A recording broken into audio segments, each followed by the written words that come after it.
আরও একটা নতুন ভিডিওতে তোমাদের সকলকে স্বাগত জানাই। আর আজকে আমার গন্তব্য হচ্ছে বারাণসী। বারাণসী কেন যাচ্ছি? বারাণসী এই কারণে যাচ্ছি কারণ আগামীকাল হচ্ছে দেব দীপাবলি। তোমরা হয়তো কম বেশি সবাই জেনে থাকবে যে বারাণসীতে কিন্তু দেব দীপাবলি খুবই সুন্দর হয়। কেন এই দেব দীপাবলি পালিত হয় সমস্ত কিছু তোমার সাথে শেয়ার করব। এখন আমি যাচ্ছি স্টেশন। আমার ট্রেন রয়েছে রাত্রি 10:42 আসানসোল থেকে। ট্রেনটি ছেড়ে আসছে হাওড়া থেকে। আমি আসানসোল থেকে ট্রেনটি ধরবো আর আমাকে এখন ছাড়তে যাচ্ছে কৌশিকদা। কৌশিকদা হাই। কৌশিকদা আমাকে ছাড়তে যাচ্ছে। এখন আমি রাত্রেবেলা ট্রেন ধরবো আসানসোল থেকে এবং আগামীকাল সকালবেলা আমি পৌঁছে যাবো বারাণসীতে। আর আগামীকাল 15 নভেম্বরে কিন্তু রয়েছে দেব দীপাবলি। সমস্ত কিছু তোমার সাথে শেয়ার। আর এটা হচ্ছে আমাদের আসানসোলের গেট, দেখে না খুবই সুন্দর লাগছে দেখতে, অসাধারণ। আমাদের ট্রেন রয়েছে 10:42 আর এখন ঘড়ি কাটার সময় হচ্ছে ঠিক 9:50। আর এখন আমরা গাড়িতে খাবার খেয়ে নিচ্ছি। বাড়ি থেকে নিয়ে এসেছিলাম, কী কী নিয়ে এসেছি সেটা তোমার দেখাচ্ছি। থেকে আমি খাবার নিয়ে এসেছিলাম, দেখে নাও রুটি নিয়ে এসেছি আর এখানে চিকেন আছে। আর আমরা দুজন রয়েছি, এখানে কৌশিকদা আছে। কৌশিকদা আমাকে ছাড়তে এসেছে স্টেশন। চলো খাবারটা শেষ করা যাক। খাবার আমি গাড়িতে খেয়ে নিলাম কারণ বাড়ি থেকে খাবার নিয়ে এসেছিলাম। এখন আমি ট্রেন ধরবো আসানসোল থেকে। আর তোমাদের বলে রাখি, এই দেব দীপাবলির সময় আমি যাচ্ছি কিন্তু বারাণসী। দেব দীপাবলির সময় কিন্তু 10 থেকে 15 হাজার টাকা হোটেলে ভাড়া হয়, কিন্তু আমি 500 থেকে 1000 টাকার মধ্যে থাকবো। কোথায় থাকছি তার জন্য ভিডিওটা শেষ পর্যন্ত দেখতে হবে। চলো, ঘড়ির কাটায় এখন সময় হচ্ছে রাত্রি 10:14। দেখে নাও আসানসোল জংশন, খুব শান্তশিষ্ট।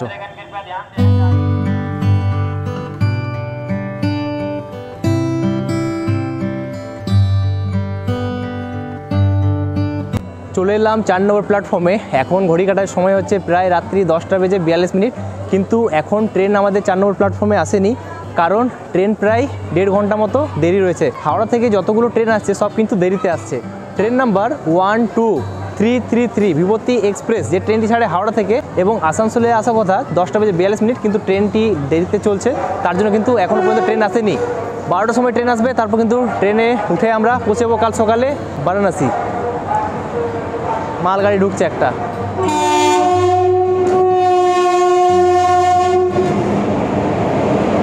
4 নম্বর প্ল্যাটফর্ম, প্রায় 2.5 ঘন্টা লেট ট্রেন।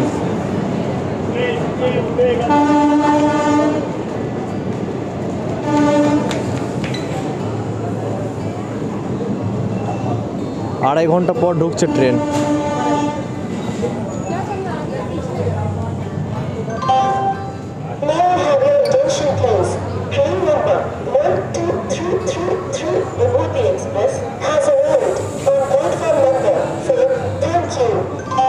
আড়াই ঘন্টা পর আসানসোল জংশনে এসে পৌঁছালো বিভূতি এক্সপ্রেস।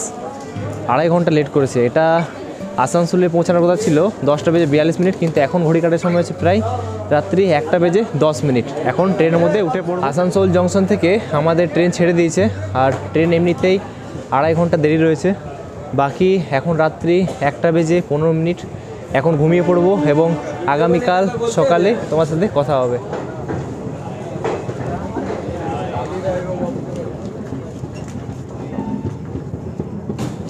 Bye bye Asansol.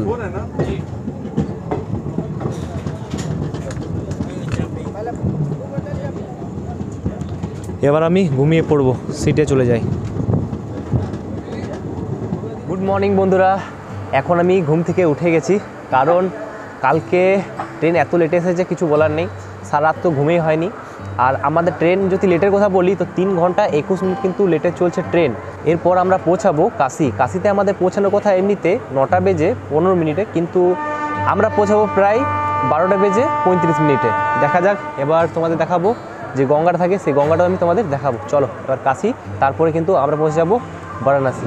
এবার তোমরা দর্শন করে নাও কাশীর মা গঙ্গা, দেখে নাও, দারুণ লাগছে, দারুণ। আর সামনে আমরা দেখতে পাচ্ছি নামঘাট।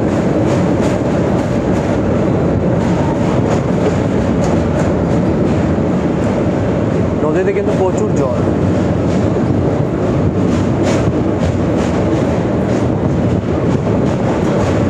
আর সামনে আমরা দেখতে পাচ্ছি নামঘাট।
নদী পের করে আমরা পৌঁছে গেলাম কাশি, দেখে নাও।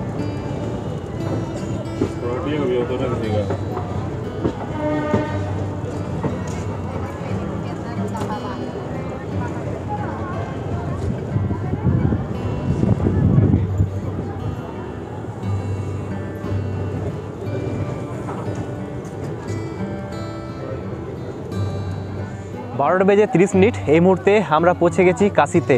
আর এখানে আমাদের পৌঁছানোর কথা ছিল সকাল 9টা বেজে 15 মিনিটে, কিন্তু প্রায় আমাদের ট্রেন 3 ঘন্টা 15 মিনিট মতো দেরিতে চলছে।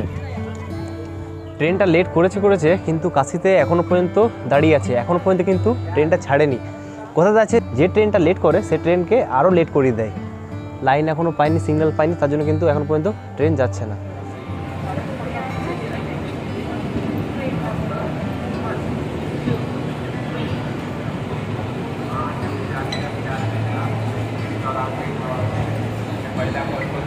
ফাইনালি পৌঁছে গেলাম বারাণসী। আর দেখে নাও এখানে ভিড়টা দেখে নাও, প্রচুর ভিড় রয়েছে, কারণ আজ হচ্ছে দেব দীপাবলি, তার জন্য কিন্তু প্রচুর ভিড়।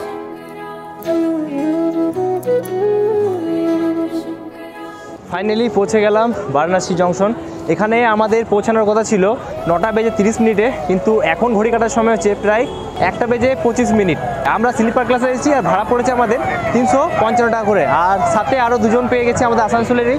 আমরা অলরেডি আমাদের দুজন রয়েছে আর আমরা আরও এখন দুজন, মানে এখন আমরা যাব ঘাটে বা দেখি কোথায় হোটেল পাওয়া যায়। খুব সস্তার মধ্যে কিন্তু আমরা হোটেল নেব, এবং 500 টাকার মধ্যে তোমরা কিভাবে এই সময় হোটেল নিতে পারো সমস্ত তথ্য থাকবে আজকের এই ভিডিওতে। চলো থেকে আমরা বাইরে বেরিয়ে গেছি, দেখেন এখানে প্রচুর অটো পেয়ে যাবে। বাকি আজকে কিন্তু যাচ্ছেই না, এত ডিমান্ড হয়ে গেছে আজকের দিনে। আজ হচ্ছে দেব দীপাবলি, তার জন্য কিন্তু আজকে টোটো যাচ্ছে না, বলছে প্রচুর জ্যাম আছে রাস্তা, তার জন্য যাচ্ছে না। আমাদেরকে টোটো ধরে যেতে হবে বেলুরপুর পুলিশ চক, আর এখান থেকে আমরা টোটো পেয়ে গেছি। আজকের দিনে কিন্তু প্রচুর ডিমান্ড রয়েছে, তারপর হয়ে যায়গা। চলো টোটো পেয়ে গেছি। এখানে হোটেল নিয়েছি, সেটা হচ্ছে বেলুপুরের জ্যান ধর্মে আমরা এন্ট্রি করব।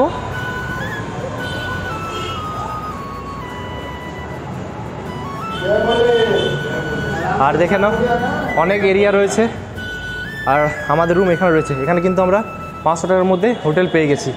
রুমগুলো কিন্তু খুবই সুন্দর। আমাদের রুম দেখে নাও, এখানে খুব সহজে 3 জন থাকা যাবে, তাছাড়া এখানেও কিন্তু 3 জন থাকা যাবে, মানে একটা রুমে খুব সহজেই 6 জন থাকতে পারা যাবে। এখানে চার্জিং পয়েন্ট রয়েছে, এখানে একটা জানলা রয়েছে, এখানে একটা জানলা রয়েছে, প্লাস এখানে ব্যাগ রাখার জায়গা রয়েছে, আর এখানে একটা ওয়াশরুম রয়েছে, এখানে আয়না রয়েছে, আর এখানে স্নান করার জায়গা রয়েছে। বাকি আর কি চাই, আমি রুমটা দেখিয়ে দিলাম। এবার আমরা যাব ঘাটে স্নান করতে। এখন আমরা হরিশ্চন্দ্র ঘাটে, দেখে নাও।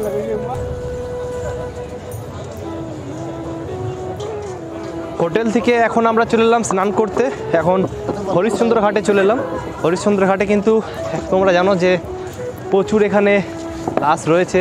আর এখানে ঘটনাটা হচ্ছে মণিকর্ণিকা ঘাটে যাদের বয়স হয়ে যায় তাদের কিন্তু ওখানে দেওয়া হয়, আর যাদের কিন্তু অ্যাক্সিডেন্টের কেসগুলো হয় ইয়াং ছেলেদের, তাদের কিন্তু হরিশ্চন্দ্র ঘাটে চলে। বাকি চলে এলাম আজকে কিন্তু দেব দীপাবলি, তার জন্য কিন্তু সেজে উঠেছে বারাণসী। প্রদীপ দেখে নাও এখানে রাখা হয়েছে, রাত্রেবেলা কিন্তু এই প্রদীপগুলো জ্বলবে।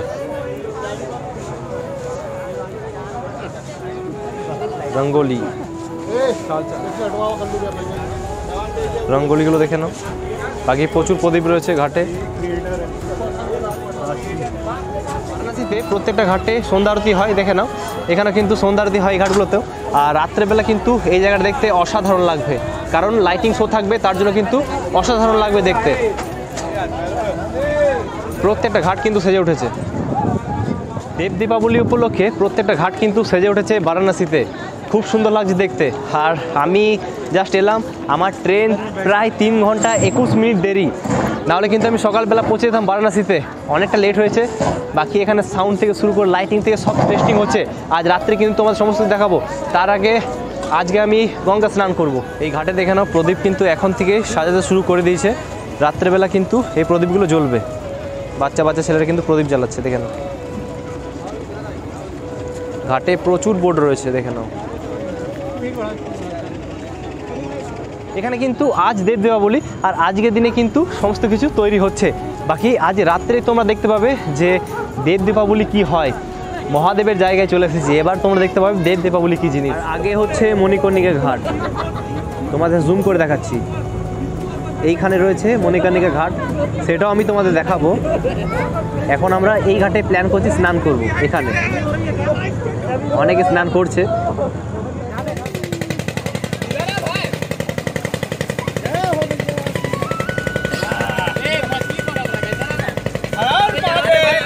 আজ হচ্ছে কার্তিক পূর্ণিমা, আর এই কার্তিক পূর্ণিমার দিনে আমরা বারাণসীতে গঙ্গা স্নান করে নিলাম।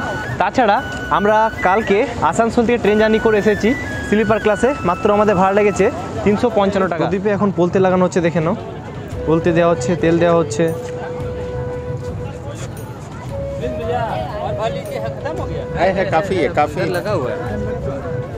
এই ঘাটগুলোতে কিন্তু প্রচুর প্রদীপ লাগা হচ্ছে, দেখে নাও। আর দেব দীপাবলি বলে কথা। আর এইখানে দেখে নাও রঙ্গোলি,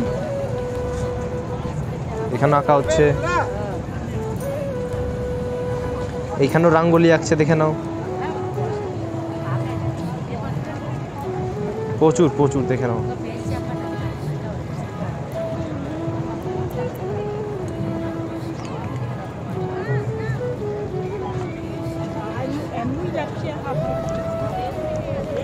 ঘাটে কিন্তু প্রচুর রঙ্গোলি আঁকা হচ্ছে, দারুণ লাগছে দেখতে। এখানে রঙ্গোলিতে দেখে নাও মহাদেবের জ্যোতির্লিঙ্গ আঁকা হচ্ছে, দারুণ লাগছে দেখতে, অসাধারণ লাগছে। দেখে নাও প্রত্যেকটা জায়গাতে কিন্তু ইউনিক ইউনিক রঙ্গোলি বানাচ্ছে, প্রত্যেকটা জায়গাতে। আর আমরা বারাণসী এসে যেখানে থাকছি সেটা হোটেল নয়, সেটা হচ্ছে জ্যান ধর্মশালা। কারণ হোটেলের প্রাইস হচ্ছে আজকের দিনে 5 থেকে 10 থেকে 15,000 মতো আজকের দিনে কিন্তু হোটেলে ভাড়া। তার জন্য আমরা জ্যান ধর্মশালা রয়েছে সেখানে আমরা থাকছি, তোমাদের দেখালাম। বাকি এই ভিডিওটা কিন্তু এইখানে রাখছি। আজকে গঙ্গা স্নান আর সব কিছু আমরা করে নিলাম। বাকি আজকে রাত্রে হচ্ছে দেব দীপাবলি, এই ঘাটগুলো সেজে উঠবে আজকের দিনে। আজকের এই জার্নিটা কেমন লাগলো কমেন্ট করে অতি অবশ্যই জানিও। যদি ভালো লেগে থাকে চ্যানেলটি সাবস্ক্রাইব করো, লাইক করো, শেয়ার।